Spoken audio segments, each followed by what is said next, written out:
welcome to Vintage Genetics. I am Wesley, and here it is all about creating a classic physique. Today we're doing a shoulder workout which many have requested, and since I was sore in pretty much every other body part, I decided to dedicate this workout to shoulders and some biceps. I like starting off with the body part I'd like to improve the most, which to me is the side delts. We start off doing side lateral raises with the dumbbell. To me, the most effective way to build your side delts up. And then we hit them in a different angle, classic style. This is an exercise Arnold used to do as well. And the incline bench basically ensures a constant tension on your side delts. It feels really different, even all the way at the bottom, which you normally don't experience during the standing version.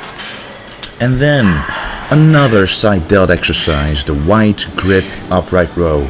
Now most people think this is for the front delts and the traps, but with a wide grip like this you're actually able to really nicely target the side delts.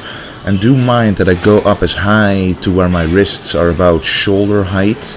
It's about the same height as a side raise, so that's the reason. And this is to really exhaust the side delts before we move on to the front delts.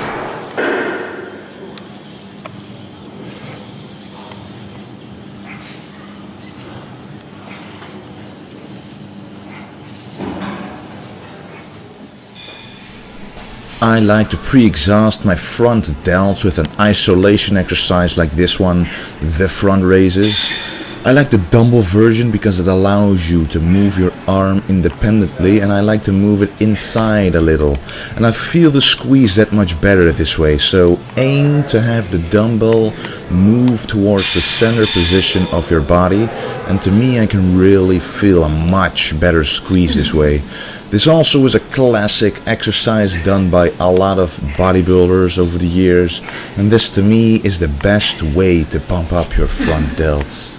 Now I personally stay away from presses, and I don't want to emphasize the front delts too much on shoulder day because I already train them a lot on chest day automatically. So I like to superset this exercise with another type of upright row.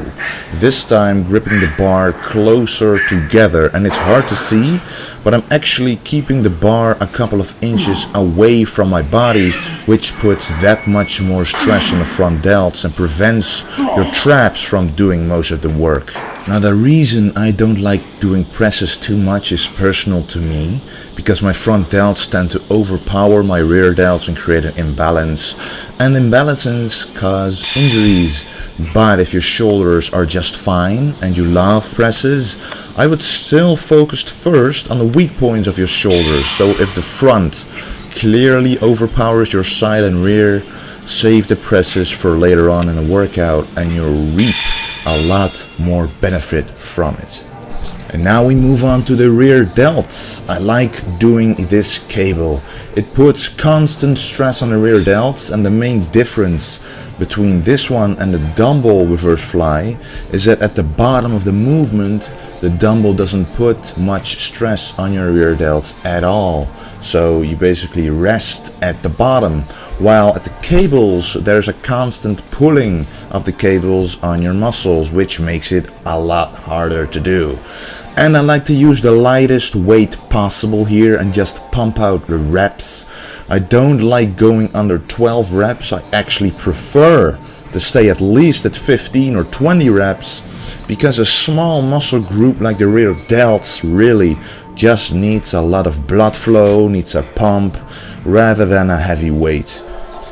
Basically, I'm using the same principle during this exercise. This is a face pull exercise on a machine, and I wanted to show you this full set so you can see that I really am doing quite a lot of reps. I did 5 full sets of this to make those rear delts burn, pump up, and just to exhaust them. And I've noticed a lot of gains this way. If you go too heavy, your traps or even your arms take over, and that takes away the whole idea behind this exercise. And you can see that I'm consciously contracting and squeezing the rear deltoid muscles in order to make them do most of the work. Also imagine not just pulling backwards but also pulling upwards a little, especially when it's not possible to literally pull to your face, and this makes it a bit easier to contract those rear delt muscles. And we finish off the shoulders with some heavy shrugs, and as you can see, I don't pull just upwards but also backwards. This works the thickness of the traps but also finishes off the rear delts even more. And what I find very important here is the stretch. Focus on this. Too many guys go straight back up again, but you want to really feel the weight hang.